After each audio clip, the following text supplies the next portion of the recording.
Nas profundezas do Oceano Atlântico, a quase 200 quilômetros da costa brasileira, indo do litoral de Santa Catarina até o Espírito Santo, está uma esperança de mais recursos para a educação e para a saúde. O petróleo encontrado no pré-sal traz também a promessa de geração de empregos, investimento em tecnologia, aquecimento da economia e suporte para a autossuficiência energética do Brasil nas próximas décadas. Mas o primeiro leilão, que vai conceder áreas para exploração de petróleo e gás na região do pré-sal, no Campo de Libra da Bacia de Santos, levanta uma série de polêmicas. Será que abrir até 70% da área de Libra para a participação de empresas estrangeiras afetaria a soberania nacional? Com essa abertura, estaríamos perdendo a chance de fortalecer o Brasil no cenário geopolítico mundial? Como impedir a cartelização nesses leilões? O estabelecimento da Petrobras como operadora única poderá evitar a perda de autonomia tecnológica e a substituição de fornecimento de máquinas e insumos nacionais por importados? Como garantir a qualidade do trabalho e da prestação dos serviços nessas áreas? Discutir questões que envolvem a exploração na maior área de petróleo já descoberta no Brasil é refletir sobre caminhos para a construção de um país melhor e mais justo para todos. Olá, o Melhor e Mais Justo de hoje discute as regras, os desafios e algumas das questões que envolvem a exploração de petróleo na área do pré-sal. Estamos ao vivo pelo portal tvt.org.br e também pelo canal 13 da NET. Participe desse debate pelo telefone 0 operadora 11 4930 7356. Para essa conversa eu tenho o prazer de convidar Adilson Júnior, vereador de Santos, pelo PT, Cibele Vieira, diretora do Sindicato Unificado dos Petroleiros de São Paulo, e Hildo Sauer, diretor do IEE, Instituto de Energia e Ambiente da USP, e o jornalista Fernando Brito, que participa por Skype. Bem-vindos. O primeiro leilão sob o regime de partilha de produção com a União, que vai conceder áreas para exploração de petróleo e gás natural na região do pré-sal, o Brasil atraiu 11 empresas estrangeiras, várias delas estatais. Segundo especialistas, a falta de interesse das gigantes privadas como Exxon, BP e BG se deve ao modelo de negócio determinado que coloca a Petrobras como operadora única e sócia de todos os campos, com no mínimo 30% de participação. Como vocês avaliam esse leilão no campo de Libra e essa forma de concessão? De novo, bem-vindos. Vou começar aqui à minha direita. Hildo, por favor, como você avalia esse leilão e, na verdade, o marco regulatório para essas concessões? Bom, eu estou entre aqueles que acham que o marco regulatório, embora tenha apresentado um pequeno avanço em relação às concessões, não é adequado para o Brasil. Tem apenas uma brecha que permite conduzir a exploração racional em favor do povo do petróleo, porque contém uma cláusula que permite a contratação direta pelo governo da Petrobras, que seria a única saída que, na minha opinião, seria válida para maximizar os benefícios para a população brasileira. Por isso, estou entre aqueles que está buscando, inclusive na Justiça, o caminho para cancelar este leilão, especialmente depois dos últimos episódios. Está muito claro.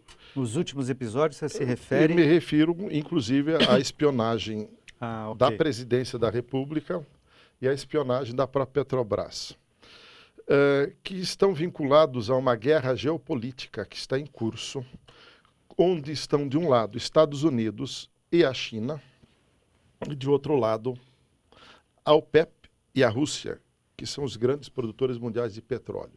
E o que está em curso, com a iniciativa claramente divulgada pelo governo americano num documento de março de 2011, já, logo após a visita de Obama ao Brasil, onde eles citam que fizeram um acordo entre Obama e Rousseff para que o pré-sal fosse desenvolvido em benefício dos dois países, Estados Unidos e Brasil, para garantir a segurança energética e participação de empresas americanas, tanto na cadeia produtiva, quanto, eventualmente, não é o caso agora mais, na produção. Esse acordo claramente coloca o Brasil no lugar errado da questão. Porque se nós seremos um país exportador de petróleo, nos interessa que o preço esteja o mais alto possível. Claro. A iniciativa americana, que contém, além do acordo proposto ao Brasil, um outro acordo com o México, para desenvolver rapidamente os recursos do Golfo do México na parte mexicana, que está inexplorado, ao contrário da parte americana, e também a iniciativa dos recursos não convencionais, chamado Shale Oil, Shale Gas, apoio à disseminação, biocombustíveis e eficiência energética, que são iniciativas louváveis todas elas, mas elas caminham na direção estratégica de buscar a redução do preço do petróleo, o que para quem vai se tornar um exportador, como é o objetivo brasileiro, está no lado errado da questão. Então, a posição brasileira até agora está do lado errado, na minha opinião.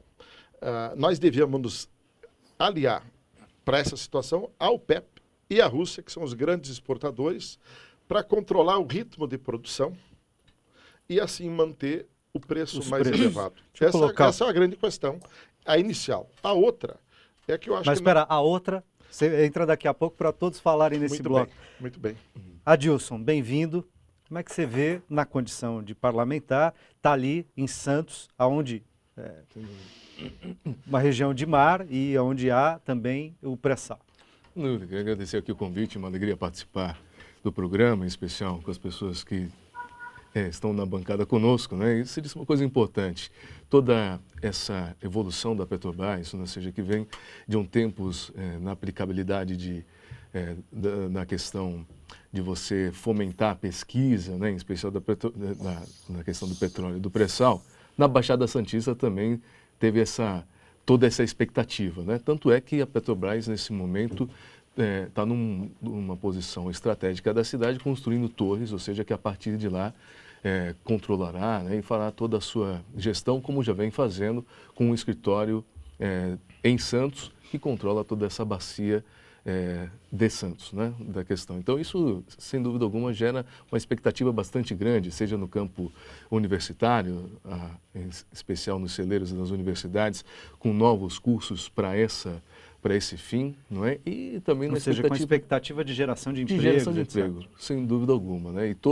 E qualquer movimentação, né, em especial de novos campos e da possibilidade dessa exploração, claro que agita toda uma sociedade, não é? Não só intimamente ligada a esse assunto, mas em especial a toda uma economia local, toda uma economia da região, já visto tudo que vem aliado a esse tema.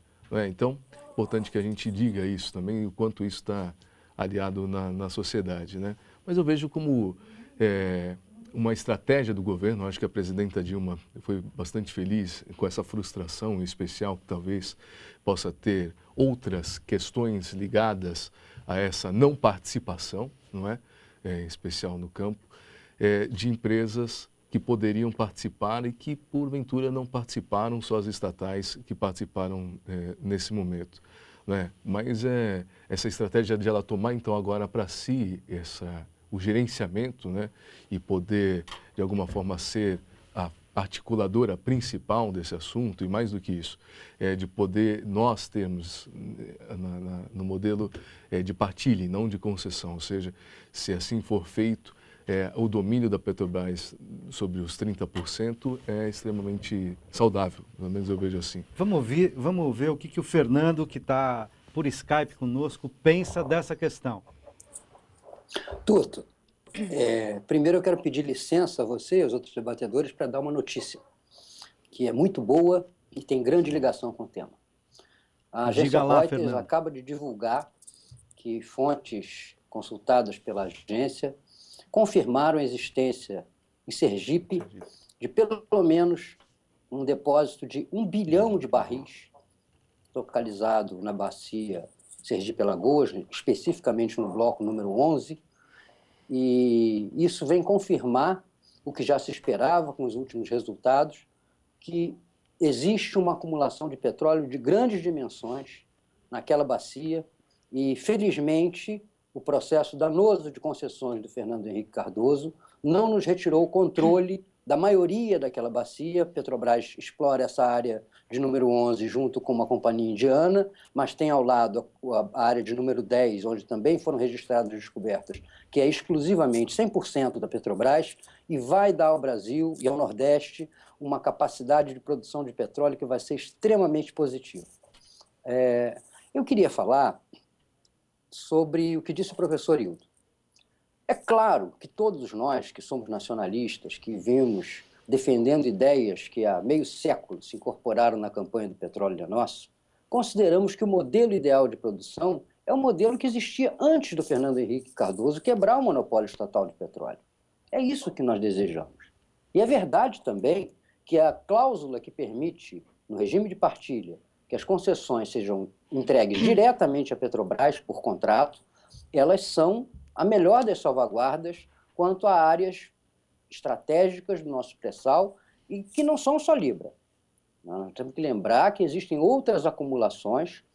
A Tupi, que hoje se chama Campo de Lula, tem perto de 8 bilhões de barris de reservas, e nós temos outras 6 áreas que foram reservadas para a cessão onerosa à Petrobras, das quais 2 apenas devem ser suficientes para cumprir a meta de 5 bilhões de barris que foram utilizados na capitalização da empresa. Existem outras 4 que estão reservadas e tenho certeza que as descobertas vão se suceder e outros campos, claro que talvez não com as dimensões de Libra, vão aparecer.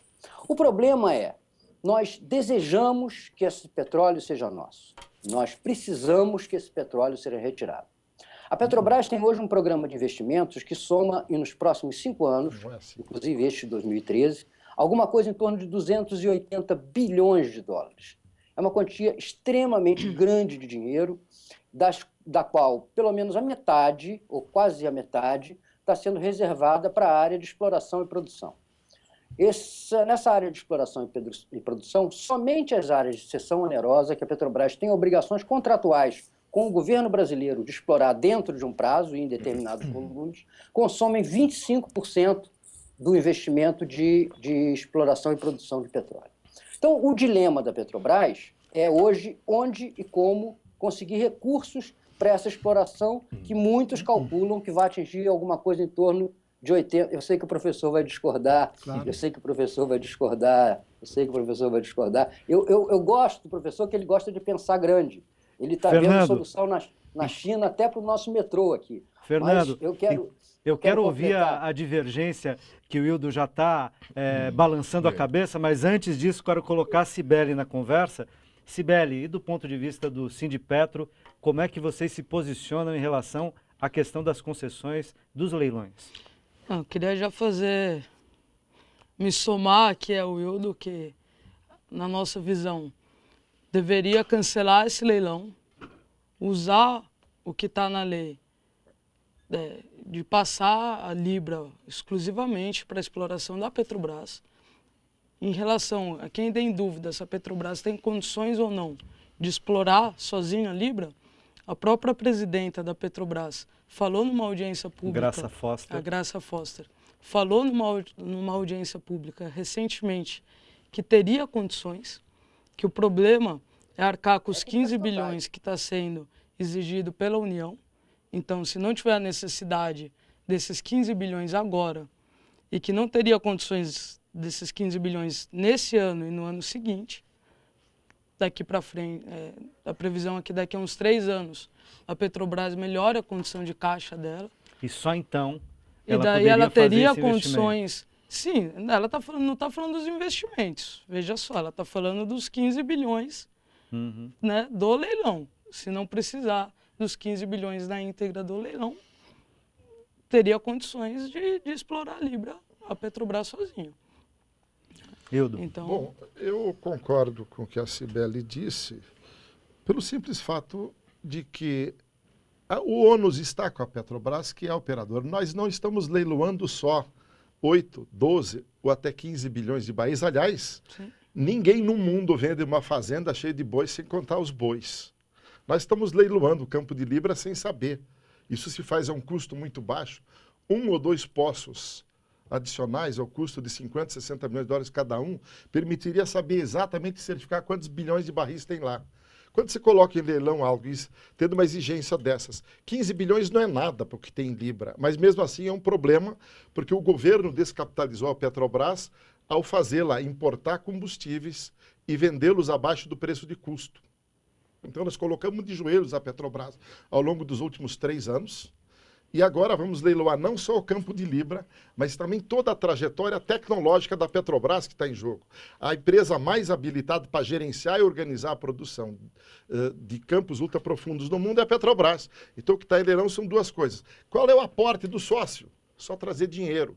Sim. Provavelmente virá do BNDES ainda. Então essa história de dizer que não tem dinheiro, não existe. Para quem tem petróleo certificado no mundo, não falta quem queira aportar o recurso financeiro. Os americanos adorariam, professor. Oi? Os americanos adorariam. Fernando, Os americanos adorariam se as condições não fossem as impostas pelo governo brasileiro. Não é nada disso. O problema é que a Exxon, a Shell, a BP, elas são operadoras, elas querem operar, a Petrobras vai operar, então elas são meros sócios financeiros. Eles vão entrar com o dinheiro e receber petróleo, só isso que vai acontecer. O problema do Brasil é outro, na minha opinião. Primeiro, o mito de que o dinheiro iria para a educação. A lei que foi aprovada agora diz que irão para a educação e para a saúde 75%, 15% e 25%. Campos cuja comercialidade foi declarada a partir de dezembro do ano passado. Portanto, só daqui a 5, 6 anos vai começar a pingar alguma coisa. No entanto, temos que desmistificar. Eu fiz parte da base do governo Lula, fui diretor da Petrobras.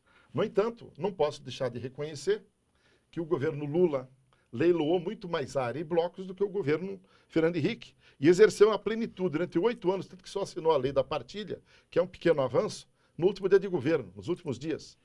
Mas espera aí, eu tenho que fazer um rápido intervalo e a gente retoma essa discussão. É preciso dizer que o modelo do jeito que está, a primeira coisa que você precisa saber no Brasil, para a gente se inserir no mundo, é saber quanto petróleo tem no pré-sal.